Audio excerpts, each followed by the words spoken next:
My name is Dee Johnson and I am a senior therapist for the Priory Hospital in Chelmsford, and I'm here to answer some of the most Google questions that we get asked about alcoholism.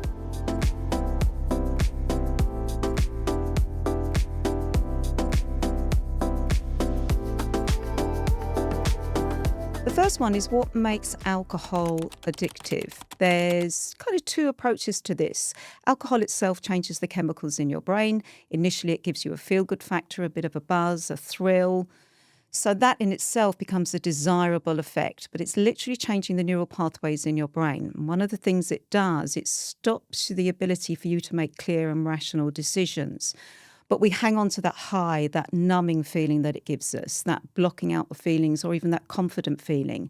What the problem is we don't actually remember the after effects of where we're low and depressed. So although alcohol itself as a chemical actually creates a depressive feeling, all we remember is the initial, what we call reward response from the alcohol. And because of that, we're getting physically addicted to it because it's changing the chemicals in our brain. But it's the psychological impact, the psychological addiction that becomes the problem. Our brain reads the reward of feeling more confident, numbing pain, blocking out trauma, whatever it is you're self-medicating on alcohol for, that then becomes the psychological addiction. This is a good question. Can you get addicted to non-alcoholic beer? So a lot of addiction therapists will ask you to steer away from drinks that are branded non-alcoholic because of what we would call the euphoric recall. You know, you're drinking still out of a beer or a wine glass or a cocktail glass. So your brain can trick you into believing, well, actually, I really like this, so maybe just one drop of alcohol won't hurt. So we have to be really careful, especially with people in early recovery, how they approach their relationship with drinks marked non-alcoholic, because they look like it, they can taste like it, they can smell like it. So it can be a real trigger in the mind to get that thrill back. Well, actually, maybe I can just have the one with alcohol. It's just more of being honest about, if you're going to drink non-alcoholic beer, as we've been asked, are you just trying to desperately replace the alcohol to try and look the same as everybody else? Is it an insecurity thing? You don't want to feel different. You don't want to look like that person that has got a problem with alcohol.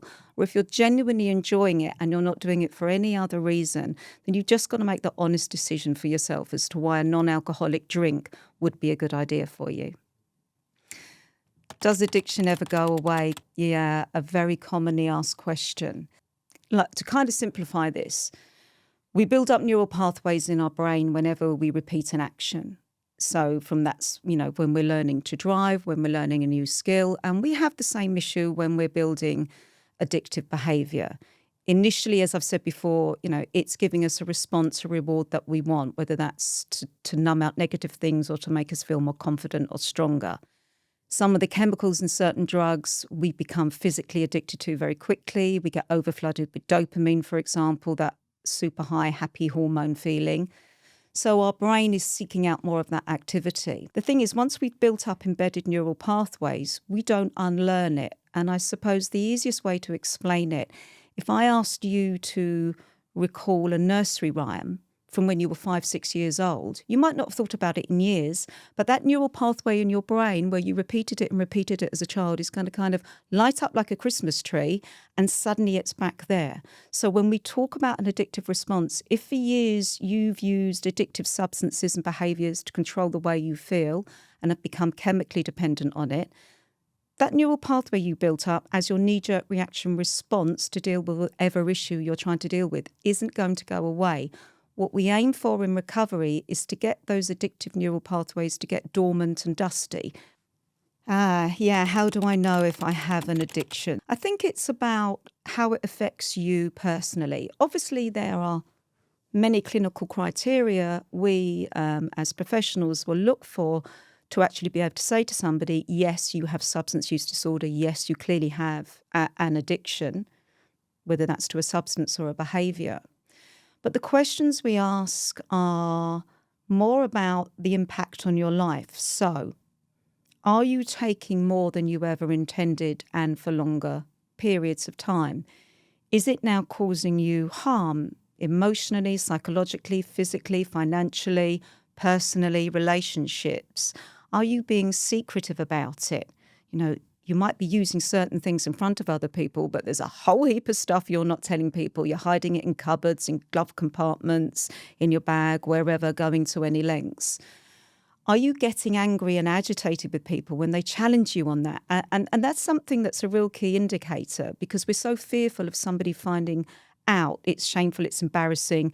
We're also frightened, how am I going to cope without it, that when somebody says, I think you're using too much, and our natural response is to get defensive and angry, that's actually a massive indicator. We're trying to protect this drug that's actually hurting us, but it's a terrifying thought of it being taken away. Are you continuing to use in spite and despite the consequences? And this is where it's clear with addiction, no amount of logic is going to kick in here.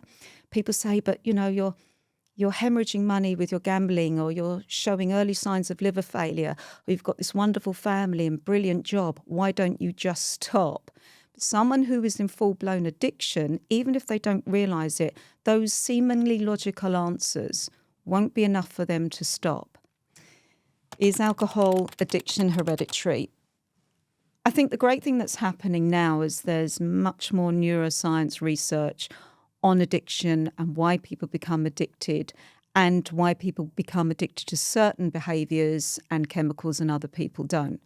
We do see a pattern when we're working with our clients who've had the courage to ask for help and had the ability to come into rehab or for one-to-one therapy. We always ask for the family history, and there is often a common factor of addiction kind of going down the family chain. Yes, we're looking at genetic dispositions, but it can also be learned and cultural behaviours that have just been passed down. But to be clear, that doesn't mean we're doing the blame the parents thing. It can just be that's how your family culture was. There can be an addictive gene that more and more research is going into, but it's about you as the individual. So it's also, if you think, well, I had a problem with addiction and now my child has, be clear, there is no blame here at all. I think that's something really important when we talk about, is addiction hereditary? What is a functioning alcoholic? Now, you will hear some people say there is no such thing. So the general understanding of a functioning alcoholic is that you're still drinking to dangerous levels, you're hiding it, you're going to any lengths, you're lying about it, you're getting yourself in serious trouble.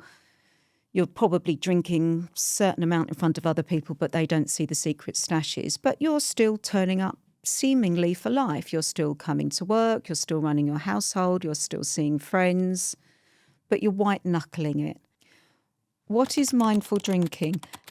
Mindful drinking, I think, is really helpful for people that want to address their relationship with alcohol, and they're fortunate enough not to have reached those full-blown levels of addiction, substance use disorder, alcoholism, however you want to frame it. Mindful drinking, I think, is really helpful for your general health. Yes, we know there are guidelines, maximum 14 units a week, and that's great.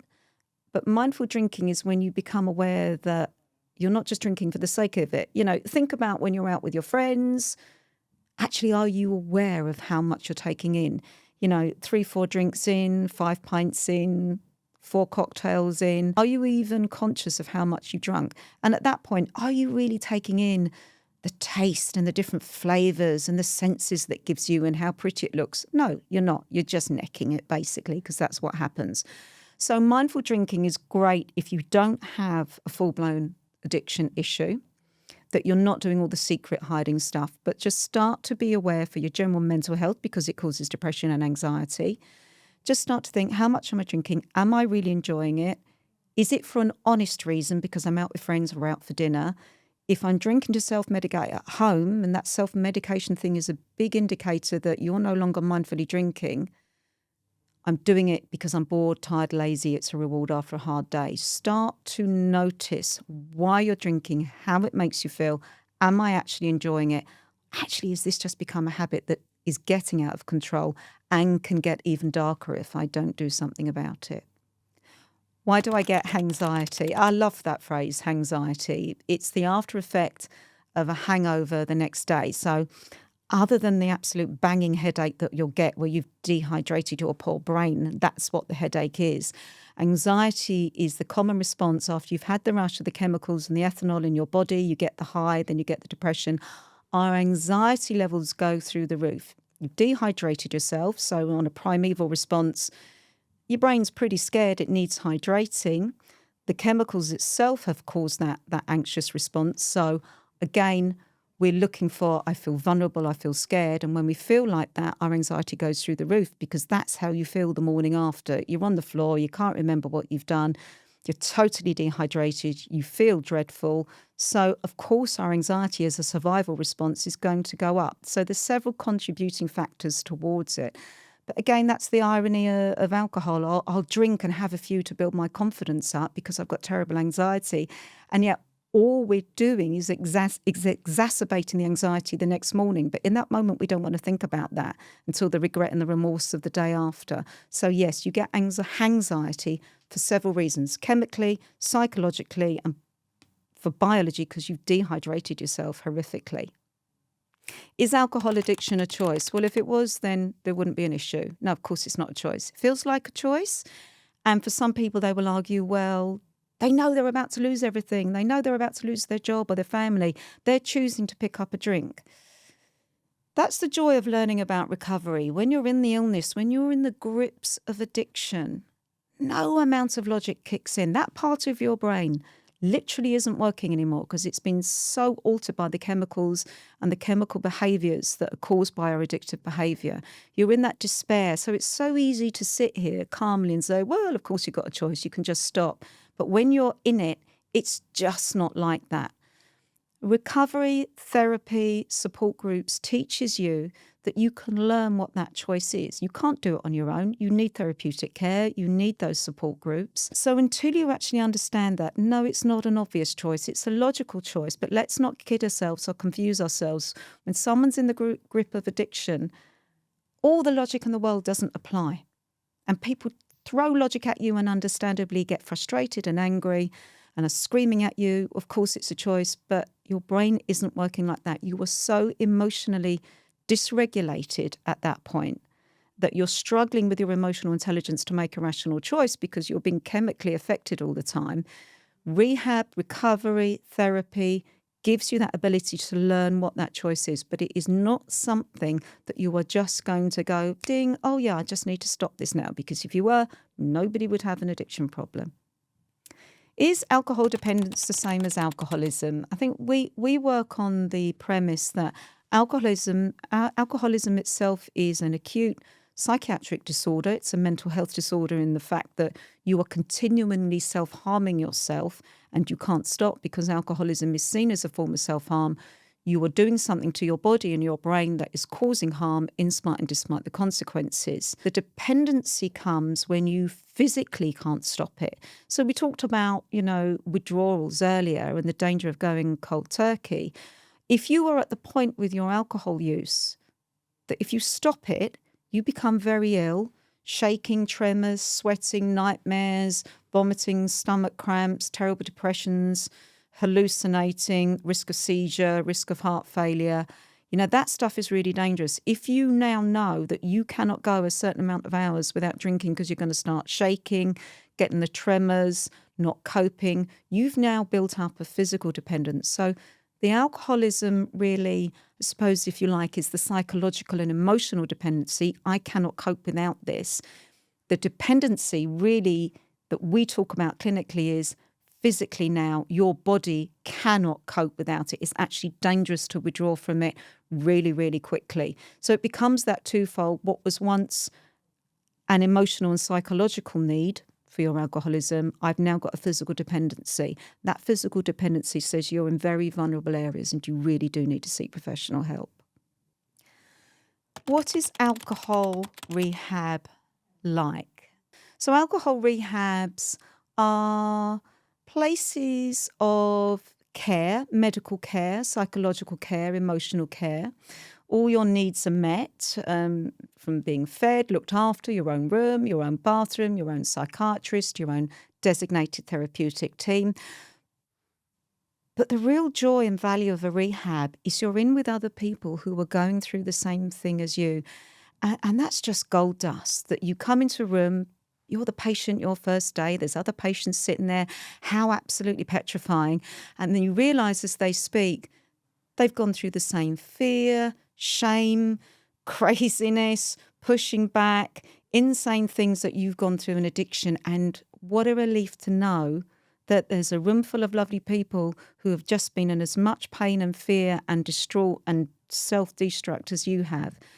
So it's such a valuable place because you're working with people who are on the journey with you at different stages. Some are new in, some are near the end, so you learn from them. But that gives you hope and encouragement.